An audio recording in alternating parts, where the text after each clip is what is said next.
চারটা জিনিস সৌভাগ্যের লক্ষণ, এটা যদি পাও খুব ভালো। কয়টা? সবাই বলেন কয়টা? চারটা জিনিস সৌভাগ্যের লক্ষণ। এক নাম্বার আল মারআতু সালেহা, নেককার স্ত্রী। দুই নাম্বার আল মাসকানুল ওয়াসিআ, প্রশস্ত বাড়ি। তিন নাম্বার আল জারু সালেহ, গুড নেইবার, ভালো প্রতিবেশী।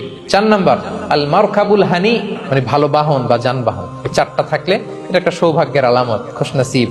কিন্তু খেয়াল করে দেখেন তো বিশ্বনবীর চারটার মধ্যে কয়টা ছিল? শুধু এক নাম্বারটাই ছিল, বাকি তিনটা ছিল না। তেমন এক নাম্বার কি ছিল? আল মারআতু সালেহা, নেককার স্ত্রী, এটা বিশ্বনবীর ছিল, ঠিক কিনা? দুই নাম্বার আল মাসকানুল ওয়াসি, স্পেশাস হাউস, বড় ঘর, বিশ্বনবীর ছিল না মক্কায় না মদিনায়। মদিনার ঘরগুলো দেখেন এক এক বিবির এক এক ঘর, ছোট্ট ঘর, খেলে হাইটা এসে বসতে পারে আর শুইতে পারে।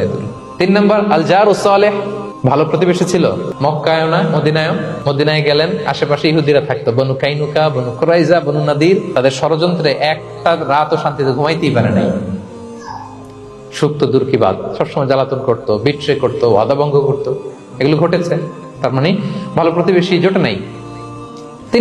চার নাম্বার আল মারকাবুল হানি, ভালো বাহন। খুব বেশি ভালো বাহন ছিল তাও বলা যায় না, খাবারই তো ছিল না, ওট খাইলে না গায়ে জোর থাকবে, ঠিক কিনা? হ্যাঁ, কসওয়া আদবা ছিল। তার মানে বাহন ছিল চালানোর মতো, কিন্তু খুব বেশি ভালো বাহন যে ছিল এমন নয়।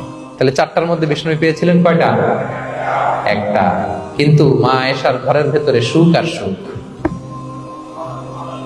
কিছু নাই। একটা মশক, পানি খাওয়ার, রুটি বেলার একটা জাজিম, এমন জাজিম, খেজুর পাতার চাটাই দিয়ে জাজিম। বিষ্ণুনবী সেখানে শুলে চাটাইয়ের দাগ পিঠের মধ্যে লেগে যেত। মাদুর বা চাটাই চিনেন আপনারা? বাংলাদেশে দেখেন নেই? ওই চাটাইয়ের মধ্যে বিষ্ণুনবী শুয়ে পড়লে, ঘুম থেকে উঠলে ওই চাটাইয়ের দাগ পিঠের মধ্যে বসে যেত। কিন্তু ঘর ভরা সুখ আর সুখ।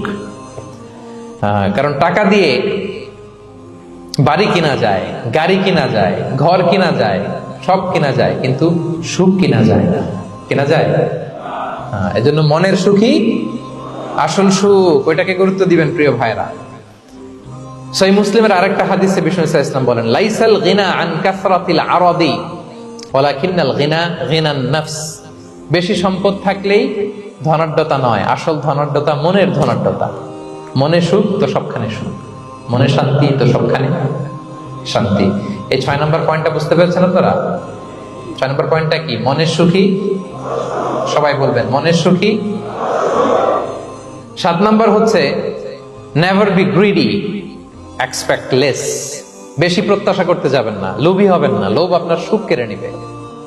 লোভী কখনো সুখী হয় না। লোভীর পকেট কখনো ভরে না, যতদিন এটা ভরবে না। লোভী হব আমরা না, অতিরিক্ত প্রত্যাশা করব না, অল্প প্রত্যাশা করবো। I'm not talking about the goal. Goal should be bigger and higher. But I'm talking about expectation. বেশি এক্সপেক্ট করা ভালো না। খুব প্রত্যাশা নিয়ে রাখছেন, কিছু পান নাই, দেখবেন যে কষ্ট লাগবে, ঠিক কিনা? আর কোনো এক্সপেকটেশন নাই, এরপরে যেটা পাবেন ওইটাই লাভ। যেটা পাবেন ওইটাতেই ভাল লাগে, সুখ লাগে। এজন্য এক্সপেকটেশন যেন বড় না হয়। বেশি খাই যেন না করি। হ্যাঁ, কালকে কি খাবো, পরশু, আগামী সপ্তাহে আমার মেয়ের কি হবে, ছেলের কি হবে, ওদের ভবিষ্যৎ, গাড়ি বাড়ি নাই, এই যে অস্থির, এরকম আসলে নাই। আজকের জন্য বাঁচুন, আজকের জন্য বাঁচুন, কারণ আগামীকালের তো জন্মই হয়নি। আগামীকালের জন্ম হয়েছে, এটা কি আজকে না আগামীকাল? আজকে হ্যাপি হন, আজকের জন্য বাঁচেন, আজকের জন্য প্ল্যান করেন। আগামীকালের তো জন্মই হয় নাই। কালকে সকালে সানরাইজের পরেই না আগামীকালের জন্ম গ্রহণ হবে, ঠিক কিনা বলেন? তাহলে প্রত্যাশা কমান, হ্যাপি হবেন আপনি।